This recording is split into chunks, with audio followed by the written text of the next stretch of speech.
Come back with me real quick to 2018, when gas was under $3, Marvel was still good, and when Kanye officially jumped the shark. In the NBA, we were still smack dab in the middle of the three-point revolution, but also the rise of the heliocentric offense. For those that are unfamiliar, I'll give you the quick SparkNotes version. First popularized by the Rockets' brain trust of coach Mike D'Antoni, GM Daryl Morey, and superstar James Harden, the heliocentric offense is a system that revolves around a single player, tilting their possessions to the extreme, effectively building an offensive system around their strengths, rather than trying to fit them within the construct of a team. Essentially, it's the difference between the questions, how do these pieces fit together, and how does this piece fit around our star? The results were fruitful. In 2018, Harden won the MVP, and despite falling in the Western Conference Finals, an argument could be made that with better injury luck, the 2018 Rockets not only should have advanced to the finals, but would have defeated one of the best collections of talent we've ever seen in doing so. Thus, since most GMs around the league are wave riders and rarely have any original thoughts, heading into the 2018 draft,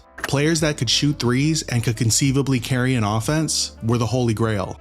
Enter Trey Young. Coming out of Oklahoma, Young exemplified everything GMs were looking for. As a true freshman, he averaged a 27-8, took more than half of his shots from behind the arc, carried a not very good Oklahoma team to the NCAA tournament, and made every All-American team imaginable. Now, as obvious as his offensive talent was, so was his defensive limitations. Young stands all of 6'2", has a short wingspan, and lacks physicality. But that didn't deter Atlanta Hawks GM Travis Schlenk, remember that name, from trading the rights to Luka Doncic to the Dallas Mavericks for Young and a first-round pick. Now, I don't have to go over who won the trade, we all know, but I'm guessing Schlenk figured a first-round pick was worth the perceived difference between the two players thought to have very similar games, but only separated by size. It turns out, Cam Reddish was not worth the difference. Regardless, Young was now a Hawk and designated the future of the franchise. After a horrendous summer league and rough rookie season, Young broke out in his second year, averaging a near 30-10 and made his first All-Star team. Don't worry about the fact that the Hawks' record was worse than his rookie year, and they finished bottom 3 in defense for the second straight year. When their best 5 were on the floor, they were not just respectable, but good. You could now remove the word future from Young's designation. Promising talent was already assembled around Trey. The rest of the roster just needed to be filled out. And to Schlenk's credit, he did a pretty good job. Heading into the third year of the Trey era, the Hawks signed Bogdan Bogdanovic, acquired Danilo Gallinari, and traded for former James Harden running mate Clint Capella. They now had a secondary playmaker in Bogdanovic, a reliable veteran coming off the bench in Gallinari, and a defensive center and lob threat in Capella. The 2021 Hawks improved by 21 wins in a shortened regular season, finishing 5th in the East, and not only made the playoffs, but the Eastern Conference Finals. On their way there, they beat the Knicks in the first round, a series that saw Young become an enemy on the level of this guy in New York, and gave us some of the funniest videos on this platform. Shout out to Side Talk. Trey Young looks like my dad's I never saw my dad. He still looks like They upset the number 1 seeded Sixers in 7 games, with the Hawks winning Game 7 on the road in Philadelphia. The run would end in the East Finals though, losing in 6 games to the eventual champion Milwaukee Bucks. Now you could look at this playoff run in one of 2 ways. The 2021 playoffs cemented Trey Young as a full-fledged superstar, all at the age of 22. Thanks to the heliocentric offense, the public sentiment was that Young carried the Hawks within 2 wins of the NBA Finals. Yeah, the path might not have been the toughest we've ever seen, but getting to the conference finals is still nothing to sneeze at. Chris Paul didn't make the conference finals until his 10th year in the league.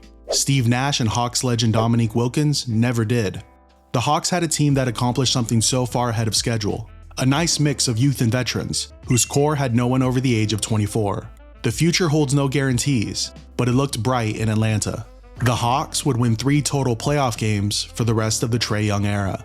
The competition was trash, I fear.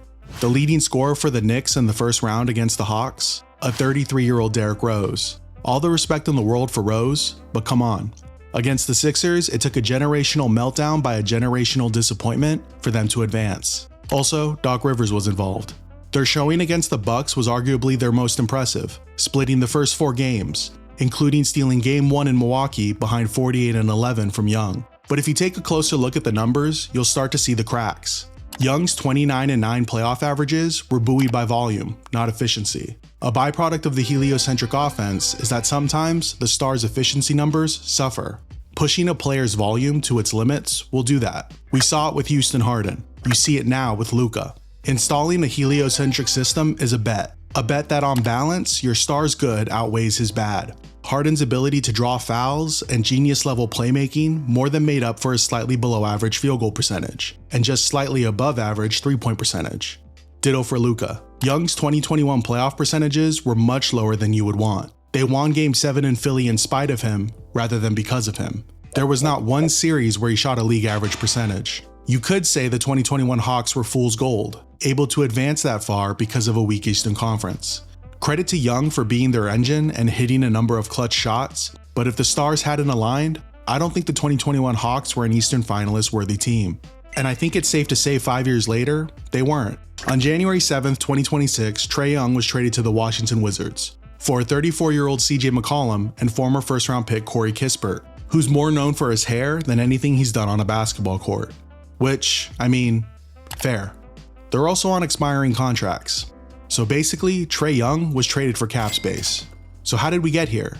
Where in 5 years, someone we knew who was capable of being the main cog of a top 10 offense, someone putting up superstar numbers while doubling as one of the coldest shot makers late in games in the entire league, is now valued way less than a guy who can't even catch a basketball. First, the Hawks couldn't overcome Young's lack of defense, but not for lack of trying. They drafted wings with size, brought in guards with length and defensive reputations. They never finished higher than 19th. Atlanta tried their best to hide Young on defense, but he was so bad that teams would divert their whole offensive strategy in order to target him again and again. He has to go. Crosses over, scoop to the hoop, rolls in. And again. Now watch Trey Young here. This is, again, make winning plays. Okay, so you try to draw the foul. Is there any hustle, any effort there whatsoever? It's the face of your franchise.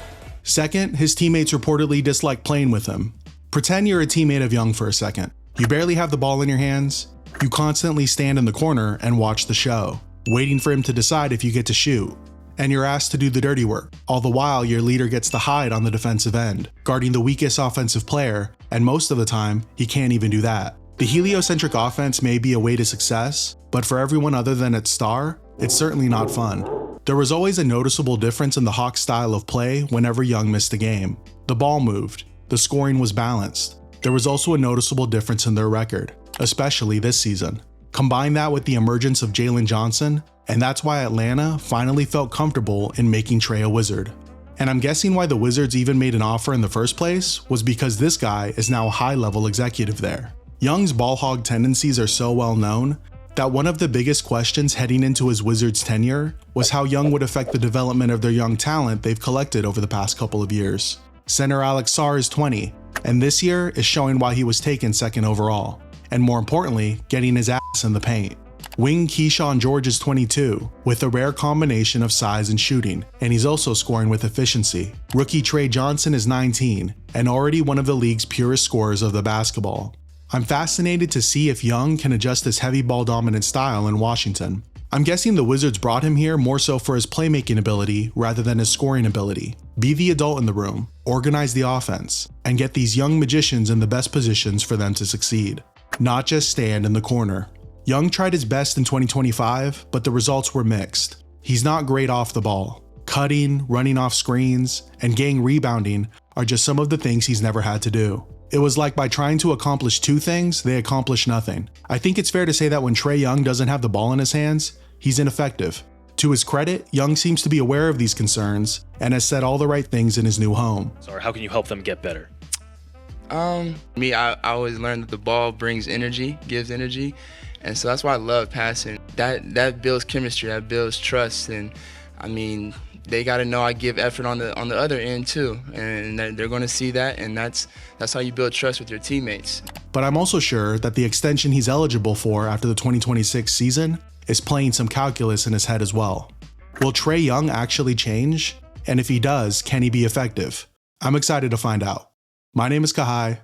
Thanks for watching.